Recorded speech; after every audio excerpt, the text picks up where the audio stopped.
นี่อันนี้เป็นโหระพาโอ้เดี๋ยวไปเพาะปลูกแทะพี่น้องนี่นั่นสมใจละน้องนกไอ้บ้านนี่ได้ทางให้น้องได้กินได้ทางเสียไปเพาะปลูกบ้านนี่นะนี่ได้ซ่องพัวพี่น้องคนน่ะสุดยอดเลยนกพี่น้องนก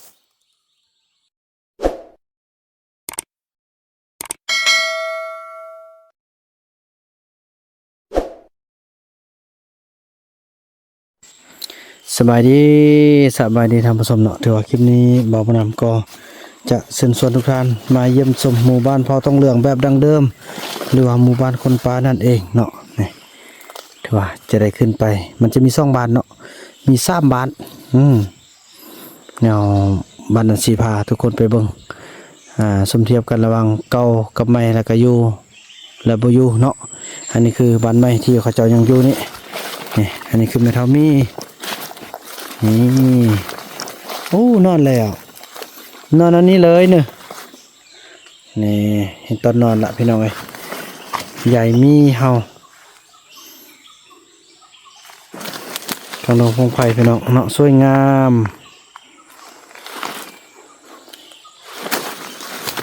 นี่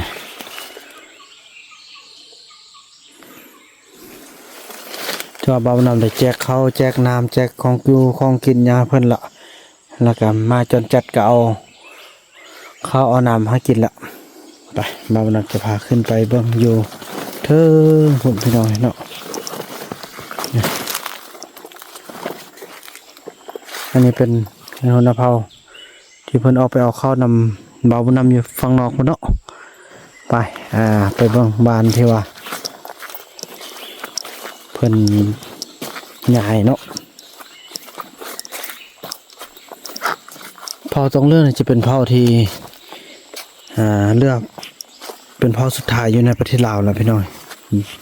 ถ้าเป็นเผาเดียวเผาสุดท้ายที่อยู่ในป่าและกับประชากรน้อยที่สุดพี่น้องเนาะ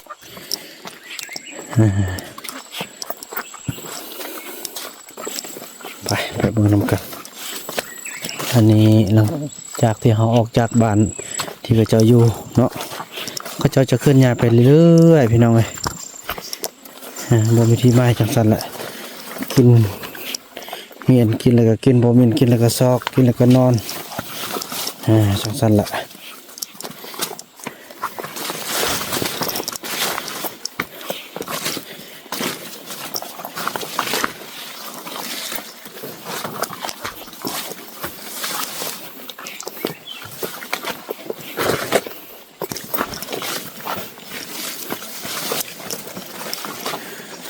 อันนี้เป็นเบื้องบานก็เนี่ยมากูนี่ลมแล้วนี่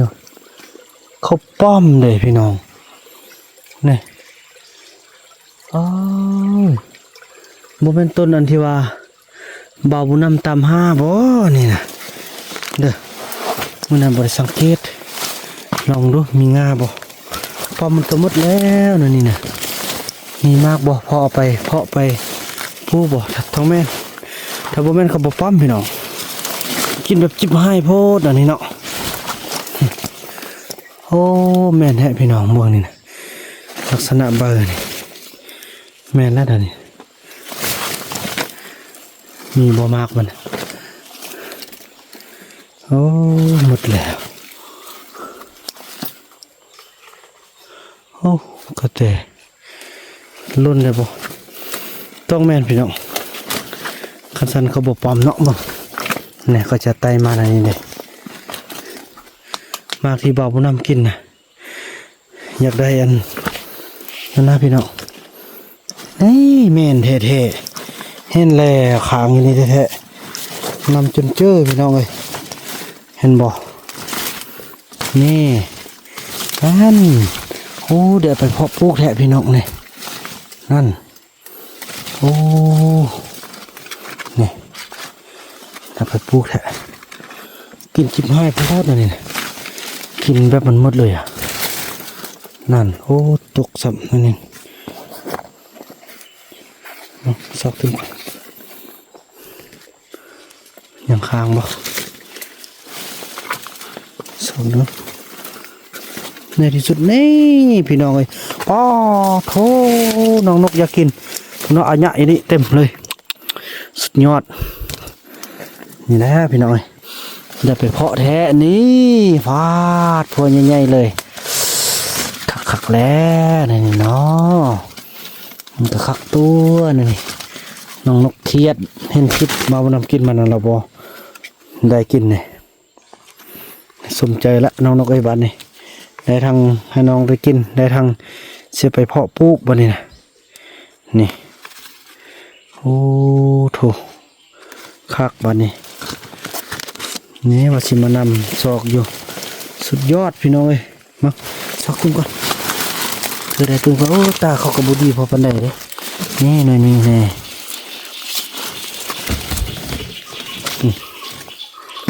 พี่น้อง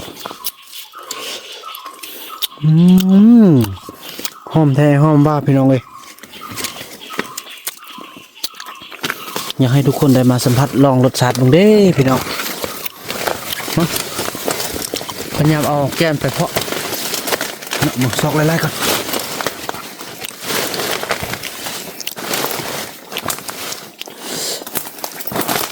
หอมแบบแท้ๆเลยพี่น้องเลยหอมแท้ๆเลยเนาะยังไงก็ดีใจได้พอบักใหญ่พอนึงแหละพี่น้องเอ้ยคุณน่ะป้าแสบเลยว่ะแบบอยากให้ทุกคนได้มาลองเลยพี่น้องมันเป็นแบบกินแบบห้าบ่ได้เลยนะดีใจเด้พี่น้องเอ้ยยังน้อยก็ได้ต้นมันละได้แนวไปเพาะแล้วบัดนี้เบาน่าจะไปเพาะไว้เนาะไว้แจกยาให้ FC พี่น้องโอ้สุดยอดเลยพี่น้องมาบ่าวนำจีซอกกันนั่นกันพี่น้องซอกไม้เต็มก่อนเนาะซอกทั่วก่อนแล้วก็ไปเบิ่งบ้านเขาเจ้าเนาะโอเคพี่น้องแล้วก็ซอกได้หลายเติบนี่เต็มนี่แล้วก็ได้ซ่องพัวพี่น้องคนน่ะสุดยอดเลยเป็นดอกไม้ที่อร่อยคนน่ะสุดยอดเลยพี่น้องกำลังสุกสุดยอดเลยไปหาไปเบิ่งบ้านนั้นต่อโอ้ยังน้อยก็ดีใจที่ว่าได้เห็นแล้วนะพี่น้องเนาะไม้มองไม้ที่แซ่บที่สุดเลยก็เจ้าป่อมบริกินแล้วนี่นะตายบงหักซาไทโอเนาะถือว่าพี่น้องไอ้เนาะแล้วก็ถือว่าหลังจากที่เราเก็บเอามากไม้ปลาสำเร็จเนาะก็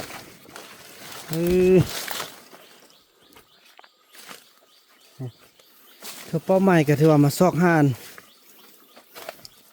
นี่แหละต้นอันนี้แหละจริงมันอยู่นี่เอง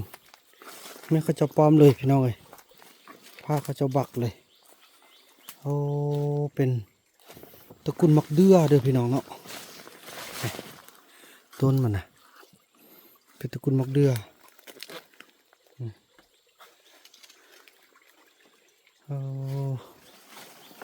บริกินละหมดละความหมดละ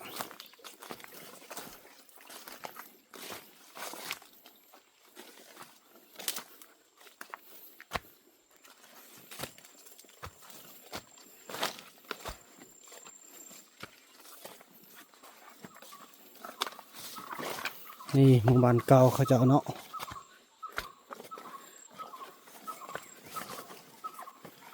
นี่คือหมู่บ้านเก่ามีน้ำมีไหนยังหมดเลย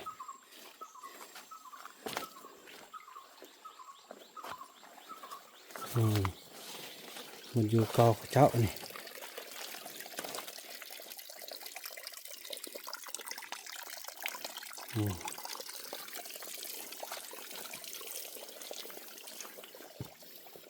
นี่หมดอยู่บนนอนทั้งซี่เลยพี่น้องเลย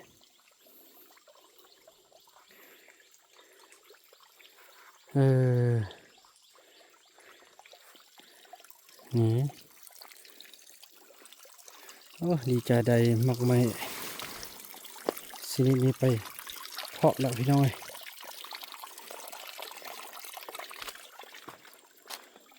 ป่าอุดมสมบูรณ์เนาะพี่น้องเนาะนะ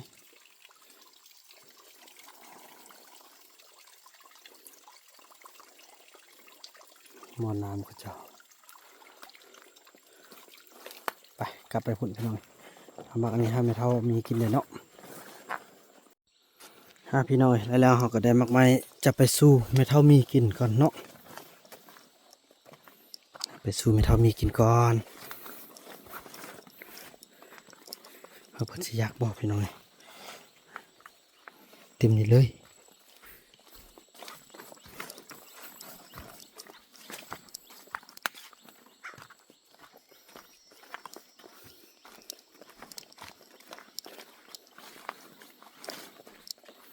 จุดนี้บ่มาเถอะเต้จุดนี้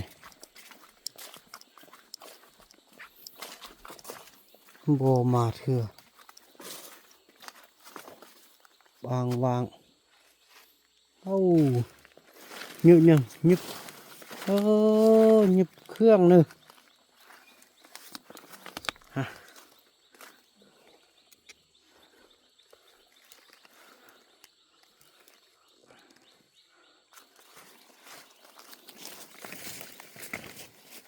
ลูกแดดมากนี่สุกินเป็นตะกินบ่มากนี่นะ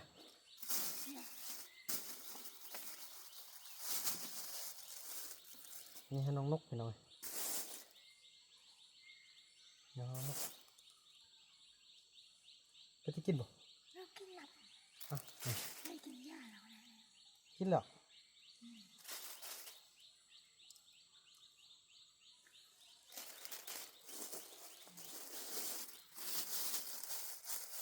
น้องนกเปิดกาเด้ไปสดจากต้นเลยนี่แหละหักลูกหักเมียนะไม่ยังแซ่บกับไปขึ้นฮอตลูกขึ้นฮอตเมียนี่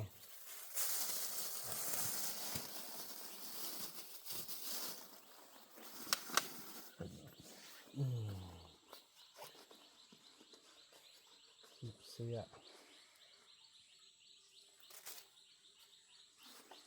นำกินได้เว้ยว้าวไม่ธรรมดาเลยเนี่ย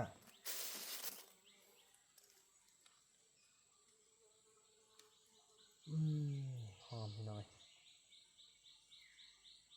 คือหมกกล้วยคือหมกทุเรียนผสมกันอืม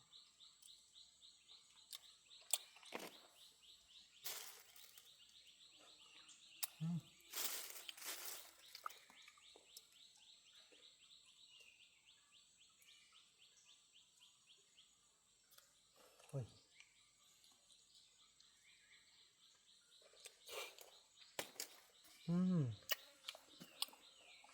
หอมดีกันนะ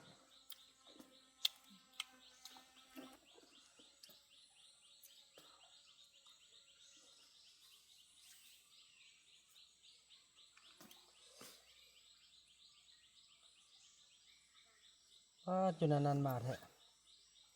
มีสัญญาณบ่นี่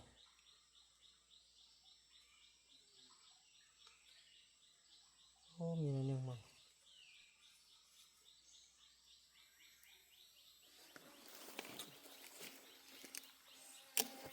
น้องนกก่อน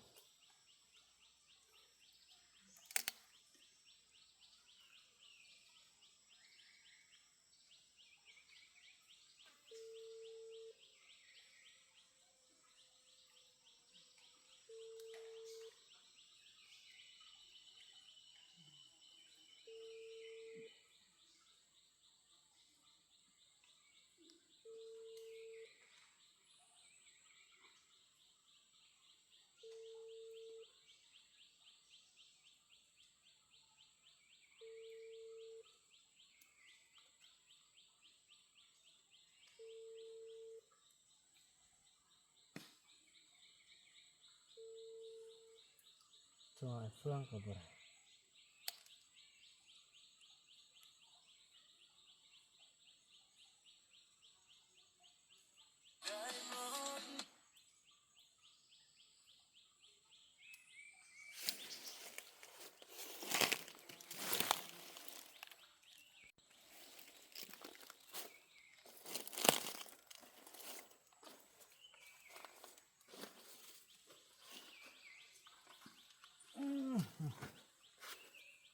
ไฟพี่น้องเอ้ย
ไปทำนี่กันได้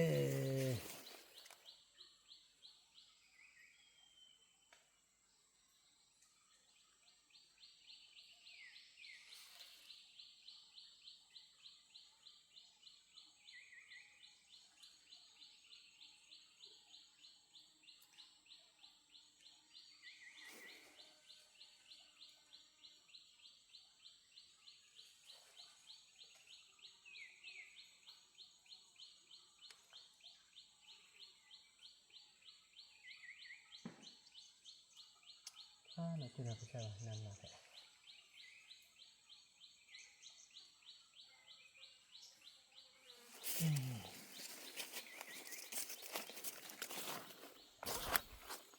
ถือว่าพี่น้องจังสันแล้วเนาะถือว่าคลิปนี้บ่าวนำจะขออนุญาตจบคลิปกันเพียงส่ำนี้ก่อนแล้วก็ว่ากันใหม่ในคลิปต่อไปเนาะคลิปนี้บ่าวนำขอกล่าวคำว่าสบายดี